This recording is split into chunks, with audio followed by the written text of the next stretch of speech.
Hello everyone, welcome to my YouTube channel Physics Wala. So as I promised, in previous lecture we studied about dimensions. Now in this lecture we will study about applications of dimensions.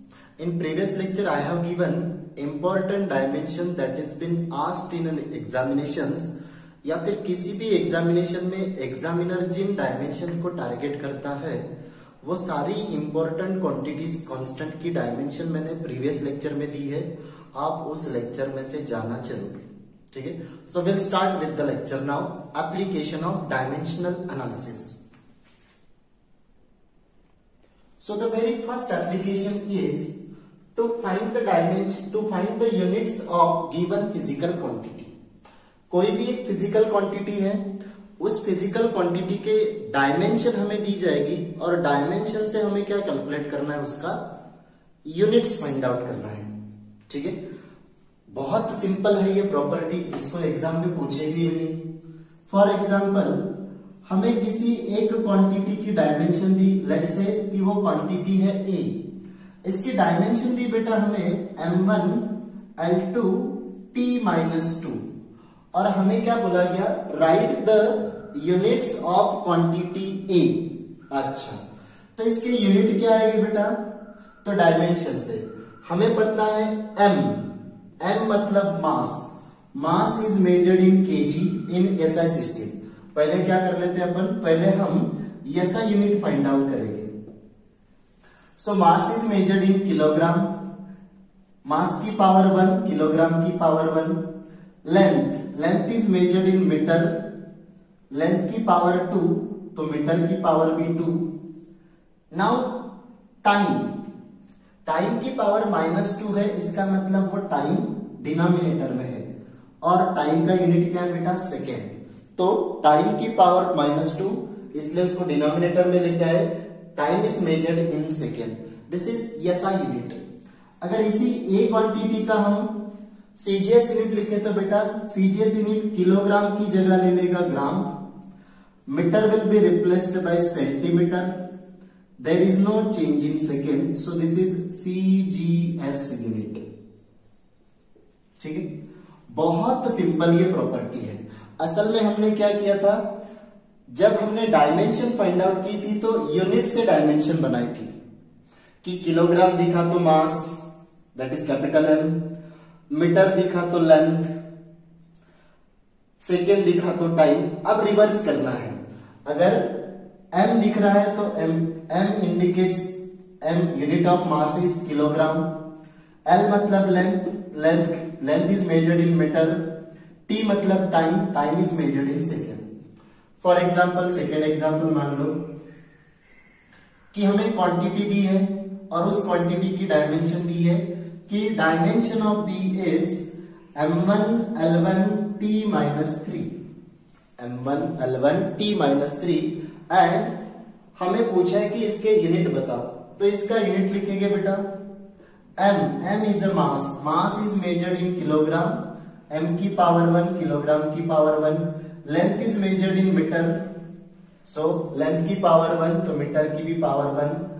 ये पावर minus है, time is measured in second, ये minus को plus करने के लिए मैं इसको डिनोमिनेटर में लेके आया हूं बेटा, this is SI system, this is which unit, ये आएगा इसका एसआई यूनिट। इसी क्वांटिटी का बेटा अगर अपन ने सीजीएस यूनिट बनाया तो सीजीएस क्या होगा, kilogram will be replaced by gram, metre will be replaced by centimetre, second से रिप्लेस किया जाता है सीजीएस यूनिट। तो आपको पता चला होगा कि ये जो प्रॉपर्टी है ये बहुत सिंपल प्रॉपर्टी है, इसलिए इसके ऊपर कोई क्वेश्चन भी एक्सपेक्ट मत करना। तो अब हम सेकेंड प्रॉपर्टी पढ़ते हैं। सेकेंड प्रॉपर्टी बेटा, to find dimensions of physical constant, dimensions of different physical constant. कि फिजिक्स में बहुत सारे कांस्टेंट्स यूज किए जाते हैं, जैसे कि universal gravitational constant capital G, coefficient of viscosity eta, Planck's constant h, universal gas constant capital R, इन सब की हमें डायमेंशन फाइंड आउट करनी है। अब इनकी डायमेंशन कैसे फाइंड आउट करते हैं तो देख लो कि हमें पता है कि ग्रेविटेशनल फोर्स जो होता है उस ग्रेविटेशनल फोर्स का फॉर्मूला है G m1 m2 upon r square. What is G here? G is universal gravitational constant. Universal gravitational constant. What this m1 m2? This m1 and m2 are masses and this r is beta distance and this f is force, basically gravitational force. हमें क्या करना है, हमें पूछा है find the dimension of g which is universal gravitational constant. तो step देख लो क्या बेटा, सबसे पहले क्या करना, इस फॉर्मूले को g की टर्म में कन्वर्ट करेंगे। तो उस फॉर्मूले को g की टर्म में कन्वर्ट किया तो g, बाकी सारी चीजों को उधर भेज दो। सो फोर्स, ये r स्क्वायर इधर जाएगा तो मल्टीप्लाई हो जाएगा, ये m1 m2 यहां मल्टीप्लाई थे तो इधर जाने के बाद डिनोमिनेटर में आ जाएगी m1 m2। अब हमें क्या चाहिए, हमें चाहिए डायमेंशन ऑफ g। तो डायमेंशन ऑफ g क्या आएगी, dimension of f into dimension of r square upon dimension of m1 multiplied by dimension of m2। ठीक है, यहां से हमें मिलेगी dimension of universal gravitational constant, dimension of force. Force की डायमेंशन क्या है बेटा, m1 l1 t minus 2। What is r? r is a distance. Distance is measured in meter. तो मीटर मतलब वो लेंथ है, तो dimension of distance is what, length. r की पावर 2 तो लेंथ की पावर भी 2। What is m1? m1 is a mass, so capital M। m2 is also mass, मास के लिए हमारे पास डायमेंशन क्या है, कैपिटल M। अच्छा, तो बेटा देख लो, ये m1 ने m1 को कैंसिल कर दिया। अब ये m1 ऊपर चला जाएगा तो माइनस हो जाएगा, इसकी पावर माइनस हो जाएगी, है ना। हमारे पास फॉर्मूला है x raised to n can be written as 1 upon x raised to minus n। तो इसी फॉर्मूले का यूज किया हमने और इसी फॉर्मूले का यूज करके फिर फॉर्मूला बनाया। अब यहां पे देख लो, l raised to 1 l raised to 2, formula use करो, a raised to m into a raised to n is what, a raised to m plus n। मतलब इनकी पावर की एडिशन कर दो, 1 plus 2 is 3, then this t raised to minus 2। so this is the dimension of universal gravitational constant g। Step by step देख लो, शायद किसी को डाउट नहीं होगा। So this is the dimension of universal gravitational constant. यही अपना application है क्या, to find the dimensions of different physical constant. तो हमने सबसे पहले डायमेंशन निकाली यूनिवर्सल ग्रेविटेशनल कांस्टेंट। कैसे करना है, तो पहले जिसकी डायमेंशन चाहिए उसके फॉर्मेट में फॉर्मूला लिखो, फॉर्मूला लिखा, उसके बाद हर एक क्वांटिटी की डायमेंशन लिखो। फोर्स की dimension, r is a distance, distance is nothing but length, तो length की डायमेंशन है l। m1 m2 are masses, so m1 is also mass m, m2 is also mass m। फिर यहां से बेटा ये m1 m1 कैंसिल हो गया, ये m1 ऊपर जाएगा, इसकी पावर यहाँ पे प्लस है, ऊपर जाने के बाद निगेटिव हो जाएगी। फिर से ये फॉर्मूला यूज किया, a raised to m into a raised to n क्या होता है, a raised to m plus n। तो इन दोनों की पावर की एडिशन कर दो, 1 plus 2 3। ठीक है, दोनों का बेस अगर देखेंगे तो l है, t अकेला ही है, एज इट इज लिख दिया। This is the dimension of universal gravitational constant. ठीक है, अब देखते और एक न्यूमेरिकल।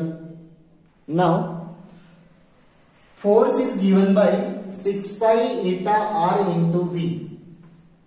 व्हाट इज ईटा, इस फोर्स को विस्कस फोर्स कहते हैं बेटा, पढ़ेंगे आप लोग फ्लूइड मैकेनिक्स में। तो eta, what is eta, eta is a coefficient of viscosity. Basically ये कांस्टेंट है जिसकी डायमेंशन हमें कैलकुलेट करनी है। r is a distance, v is a velocity.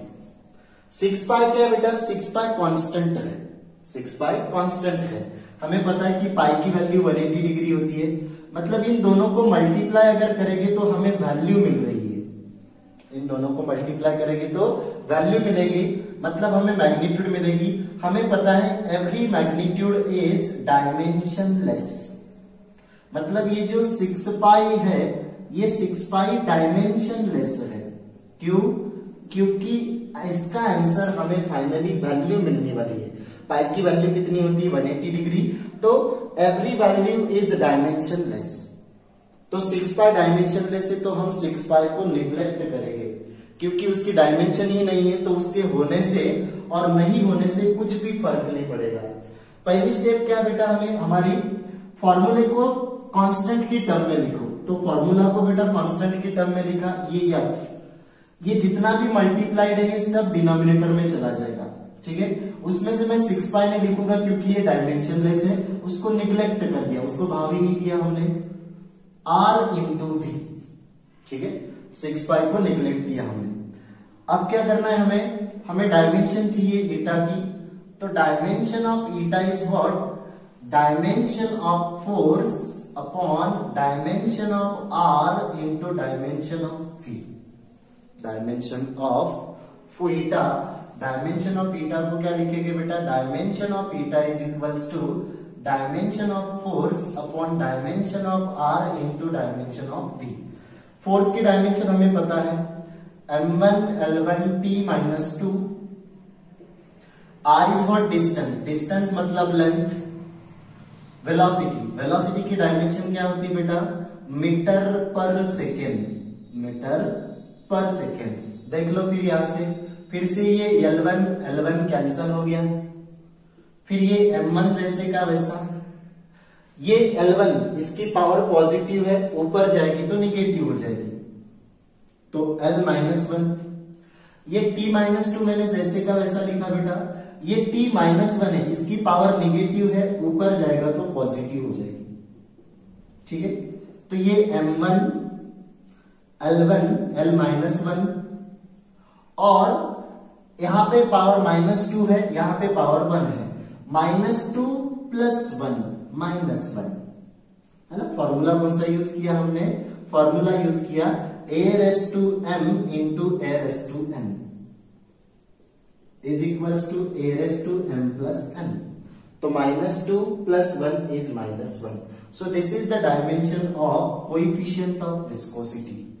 ये हो गई डायमेंशन कोएफिशिएंट ऑफ विस्कोसिटी की। गॉट इट बेटा। Next example, ideal gas equation हम सबको पता है। Ideal gas equation is PV is equals to nRT, where P is a pressure, V is volume, N is number of molecules। Actually number of molecules मतलब कितने molecules है, it is basically amount of substance। Amount of substance का unit क्या होता है बेटा, मोल, और dimension होती है MOL। R is universal gas constant, तो असल में हमें इसकी ही डायमेंशन चाहिए, यूनिवर्सल गैस कांस्टेंट की। What is T? T is a temperature. क्या स्टेप है बेटा अपनी, सबसे पहली अपनी स्टेप है जिसकी डायमेंशन चाहिए उस टर्म में फॉर्मूले को लिखेंगे। तो डायमेंशन चाहिए R की, तो R की टर्म में फॉर्मूला लिखो PV upon NT, PV upon NT। अब डायमेंशन कैलकुलेट करेंगे फिर।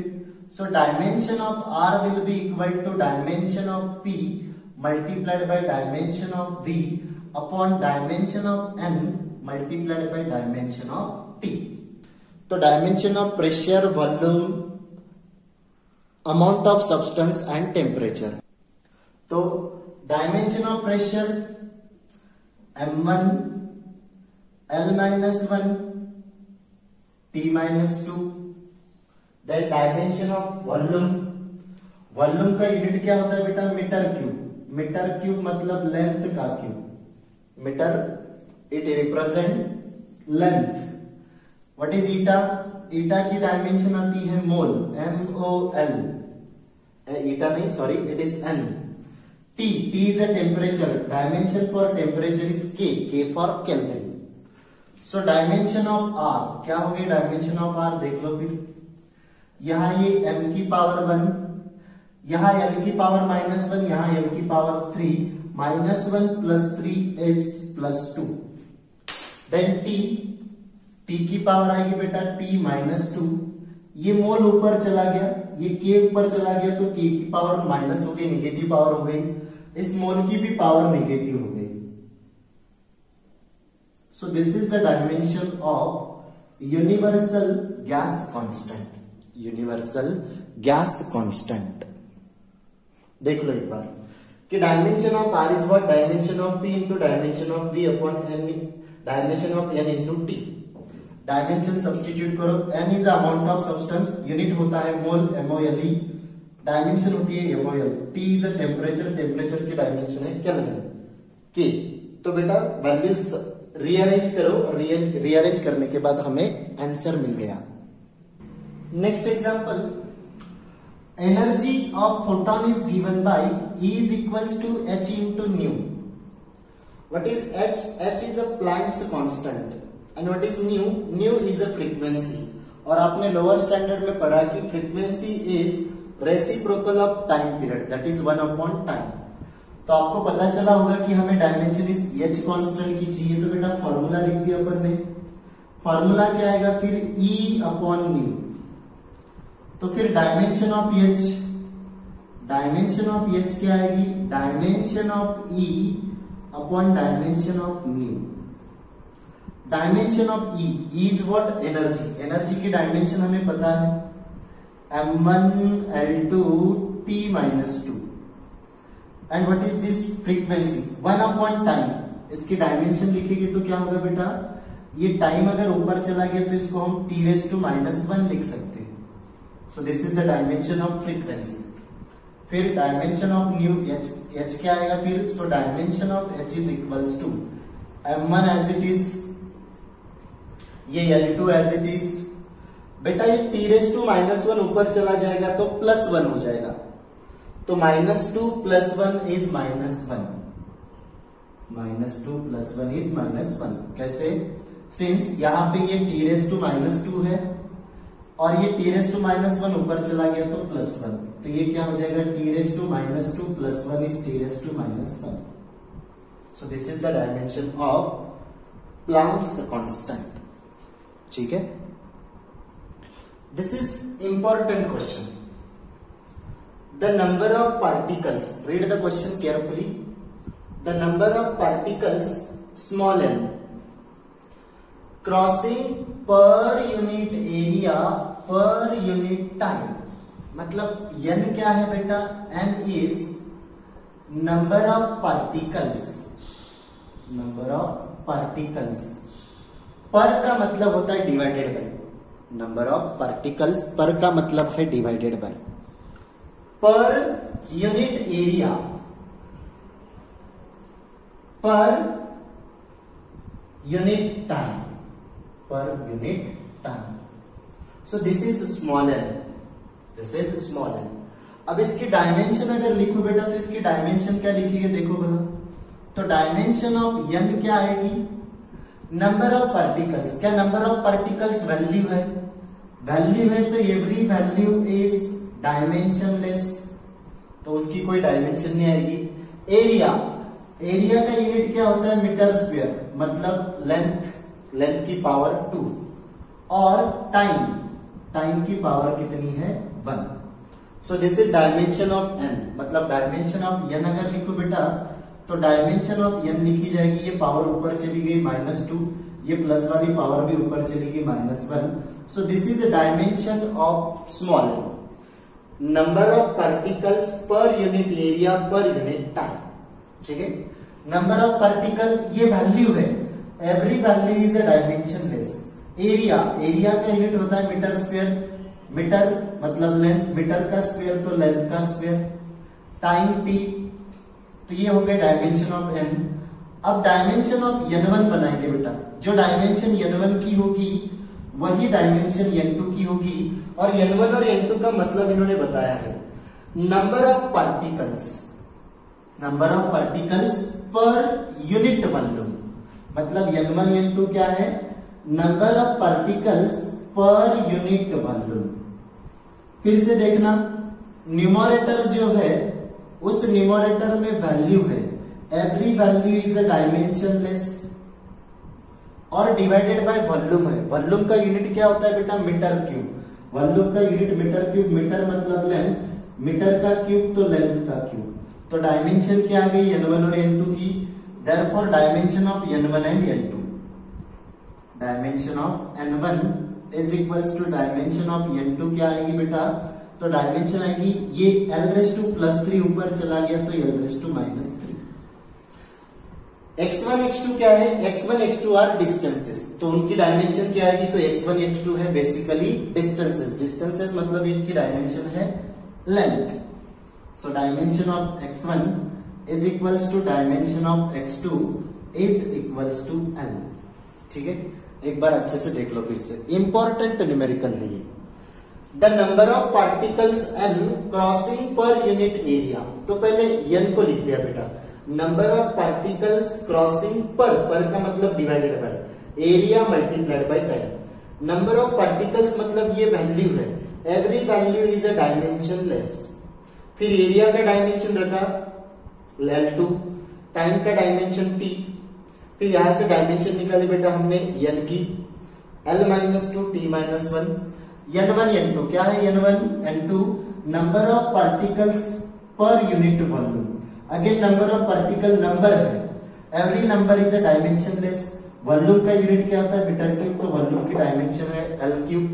तो वहां से बेटा हमें n1 और n2 की डायमेंशन मिल गई, और x1 x2 डिस्टेंसेस है तो उनकी डायमेंशन क्या आएगी? l। ठीक है, हमें क्या कैलकुलेट करना है? Find the dimension of diffusion constant capital D। इस D की डायमेंशन हमें कैलकुलेट करनी है।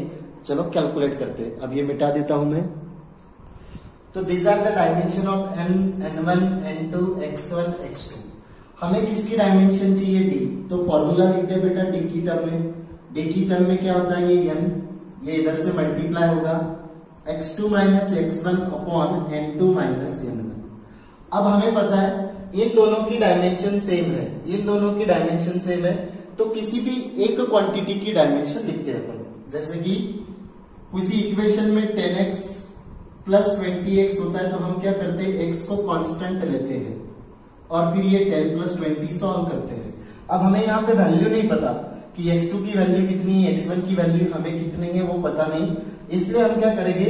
यहां से सिर्फ इन दोनों की डायमेंशन, इसकी डायमेंशन सेम है, इसकी भी डायमेंशन सेम है, तो किसी एक की डायमेंशन लिखेंगे। तो डायमेंशन ऑफ D क्या लिखेंगे बेटा? डायमेंशन ऑफ n, इन दोनों में से किसी भी एक की डायमेंशन लिख दो। So dimension of x1 upon इन दोनों में से किसी भी एक की डायमेंशन लिख दो। क्यों? क्योंकि इनकी डायमेंशन सेम है। अगर उनकी डायमेंशन सेम होती है, अगर उनका यूनिट सेम होता है बेटा, तो हम यूनिट कांस्टेंट बाहर निकाल देते हैं।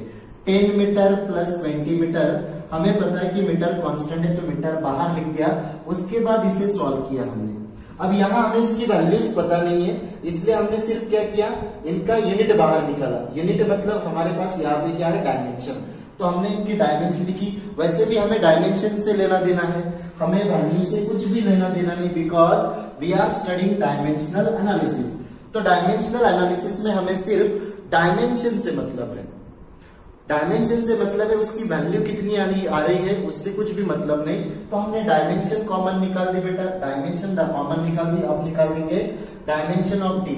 नेगेटिव साइन से भी कुछ लेन देन नहीं, इसलिए मैंने नेगेटिव साइन को भी निग्लेक्ट कर दिया।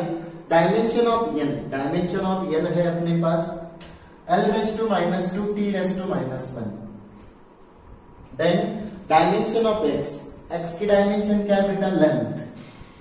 Then dimension of n1, dimension of n1 है अपने पास l⁻3। ठीक है, तो ये l⁻², l⁻+1 कितना हो जाएगा? वो l⁻−1। ये l⁻³ ऊपर चला गया तो वो हो गया l⁻+3। अब फिर से -1 + 3 is +2। So this is the dimension of diffusion constant capital T। ये मोस्ट इंपॉर्टेंट न्यूमेरिकल था जिसको पूछा भी गया हुआ है। इसलिए पूछा क्योंकि यहाँ पे क्वांटिटी वर्डिंग में दी थी, और वर्डिंग वाली क्वांटिटी को हमें पहले उसका फॉर्मूला लिखना था, और उस फॉर्मूले से फिर हमने क्या कैलकुलेट किया? हमने उसकी डायमेंशन कैलकुलेट की। गेटिंग में बेटा कि फॉर्मूला दिया था, फिर वहां से हमने डायमेंशन कैलकुलेट की और एक एग्जांपल सेम काइंड का लेता हूं ताकि फिर और आइडिया क्लियर हो जाएगी। द नेक्स्ट क्वेश्चन हमें क्या बोला है, u is equals to sigma a t raise to 4। Find the dimension of Stefan's constant sigma. Stefan's constant sigma हमें मतलब दिया है हर एक क्वांटिटी का। u इज एनर्जी पर यूनिट टाइम। तो बेटा सबसे पहले हम u को लिख लेते हैं, u की डायमेंशन लिखेंगे। What is u? u is energy पर मतलब डिवाइडेड पर unit time, so energy upon time. तो डायमेंशन ऑफ एनर्जी क्या है, u क्या है बेटे, dimension of energy. Dimension of energy है अपने पास m1 L2 t minus 2 upon time. Time की डायमेंशन क्या है t। तो डायमेंशन ऑफ u क्या हो गया बेटा, तो ये m1, ये L2, ये t माइनस 2 और ये t की पावर +1 है, ऊपर जाएगा तो -1। तो m1 L2 -2 -1 is -3। So this is the dimension of u। This is the dimension of u। अब हमारी स्टेप से चलते हैं।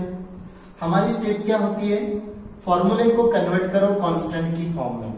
फॉर्मूला कन्वर्ट किया तो sigma is what, sigma is u upon a into T raise to 4। अच्छा, तो dimension of sigma क्या है कि बेटा, dimension of sigma will be dimension of u upon dimension of a into dimension of T raise to 4।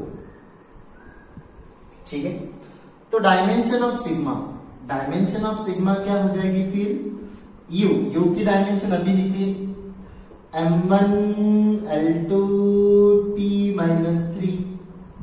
What is a? a is area, area की dimension होती है L2। What is t? t is a temperature, temperature की dimension होती है k और temperature की power 4 है तो k की भी पावर 4 आएगी। अच्छा, अब इसको क्या, इसको रीअरेंज करेंगे बेटा, रीअरेंज करेंगे तो देख लो क्या हो जाएगा फिर। So dimension of sigma is ये m1 L2 t minus 3, m1 L2 t minus 3। और अब देखो ये L2 ऊपर चला गया तो -2 हो गया, ये k रेज़ टू +4 ऊपर चला गया तो k रेज़ टू -4 हो गया। सो dimension of sigma, dimension of sigma क्या मिलेगी फिर, m1, यहाँ l की पावर +2 है, यहाँ पे -2 है, +2 -2 इज 0, t माइनस 3 और k raise to -4। So this is the dimension of sigma which is called as Stefan's constant, जिसका नाम क्या है, स्टीफन्स कांस्टेंट। ठीक है बेटा, वीडियो अगर अच्छा लगा तो लाइक कर देना, चैनल को सब्सक्राइब करना ताकि फिर जैसे जैसे नए वीडियोस पोस्ट करूंगा आपको नोटिफिकेशन मिल जाएगा। Thank you so much. Next lecture में हम आगे के एप्लीकेशन पढ़ेंगे। अभी हमने सिर्फ 2 ही एप्लीकेशन के ऊपर डिस्कस किया है और 3 इंपॉर्टेंट एप्लीकेशन है जिनके ऊपर एग्जाम में क्वेश्चंस आते हैं। एग्जाम क्वेश्चंस यहां से स्टार्ट होते हैं सेकेंड एप्लीकेशन से, और 3 एप्लीकेशन है जिनके ऊपर क्वेश्चन टारगेट किए जाते हैं। Thank you so much.